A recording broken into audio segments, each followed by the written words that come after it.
சங்கரா தொலைக்காட்சி நேயர்களுக்கு நமஸ்காரம். இன்றைய தினம் முதலாவது வினாவாக நாம் சிந்திக்க இருப்பது, ஷிமோகாலேருந்து ஆதிராஜ் அப்படிங்கிறவர் கேட்குறார், நமஸ்காரத்தில் அதாவது கை கூப்புதலில் வகைகள் உண்டா அப்படின்னு கேட்குறார். சாமியை கும்பிட்றதையே நிறையா வகைகளாக சொல்கிறாளே, அப்படி உண்டா அப்படின்னு கேட்குறார். வகைகள் உண்டு. ஏன்னா கோயில்களில் செய்யக்கூடிய எல்லா செயல்களுக்கு பின்னாடியும் மிக தெளிவான ஒரு காரணம் அமைந்திருக்கும்.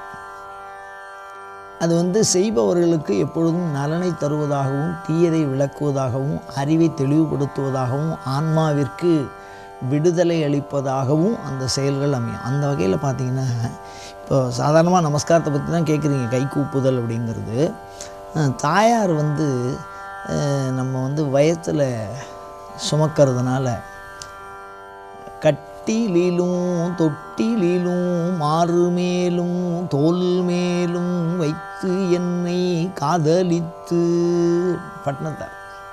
இந்த வயத்தில் சுமக்கிறதுங்கிறது அவ்வளோ ஒரு பெரிய ஒரு தெய்வம் தாய்மார்கள் எல்லாம். அதனால் அவர்களுக்கு நமஸ்காரம் சொல்லும்போது அந்த கர்ப்பத்தில் சுமக்கிறதுனால வயத்துக்கு நேராக இப்படி சொல்லணும். நமஸ்காரம் சொல்லும்போது தாயாருக்கு சொல்லணும். தந்தையார் குருவை காமிச்சு கொடுக்குறார். ஒரு நல் ஒழுக்கத்தை சான்றோன் ஆக்குதல் தந்தையிற் கடனான்னு சொல். அந்த மாதிரி நல்ல ஒரு ஒழுக்கத்தையும் உணர்வையும் நமக்குள்ளே ஊட்டுவதனால தந்தையாருக்கு நமஸ்காரம் சொல்லும்பொழுது இப்படி மார்புக்கு நேராக வச்சு இந்த நமஸ்காரத்தை சொல்.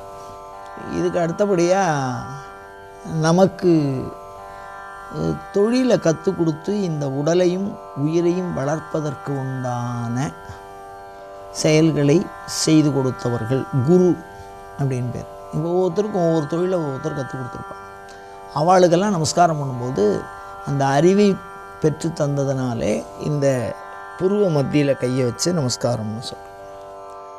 அதே சமயத்தில் நமக்கெல்லாம் தீட்சை எடுத்து வச்சு சமய குருமார்கள் அப்படின்னு சொல்லக்கூடிய கடவுள் அவளையெல்லாம் வணங்குற பொழுது கைகளை தூக்கி இந்த கையை ரெண்டுத்தையும் இப்படி சுற்றி இப்படி இப்படி வணங்குறது, கைகளுக்கு மேலே அந்த மாதிரி வணங்குறது அப்படின்னு சொல்லி.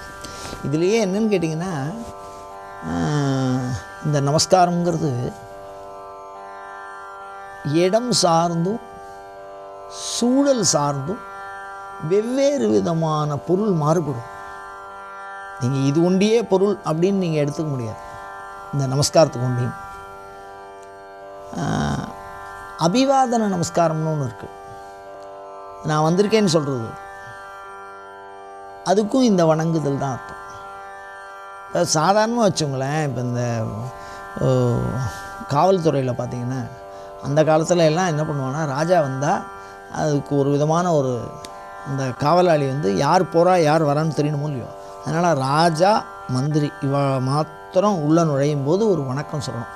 அந்த வணக்கத்துக்கு ஒரு சில முறை வச்சுருக்க அரசு அந்த காலத்தில் அரசர்களிடத்து இருந்தது.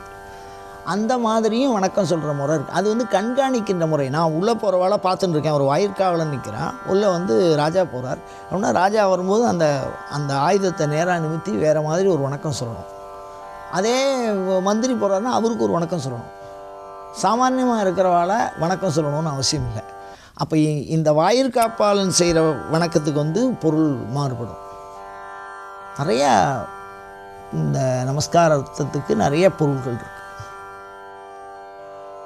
அது இடம் சார்ந்தும் சூழல் சார்ந்தும் நாம் அதை புரிந்து கொள்ளுவதற்கு முயற்சி செய்ய வேண்டும்.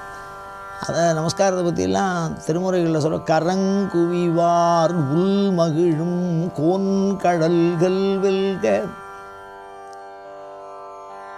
சிறங்குவிவார் ஓங்குவிக்கும் சீரோன் கடல் வெல்க. கரங்குவிவது வேறு, சிறங்குவிவது வேறு. அப்போ இதுவும் நமஸ்காரம் தான் பேர். அப்போ நமஸ்காரங்களில் அந்த பாரம்பரியம் சார்ந்து, சமய பண்பாடு சார்ந்து, பழக்க வழக்கம் சார்ந்து பல்வேறு விதமான பொருள்கள் இந்த நமஸ்காரத்தில் மாறுபடுகிறது. பல்வேறு விதமான நமஸ்காரங்கள் இருக்கிறது.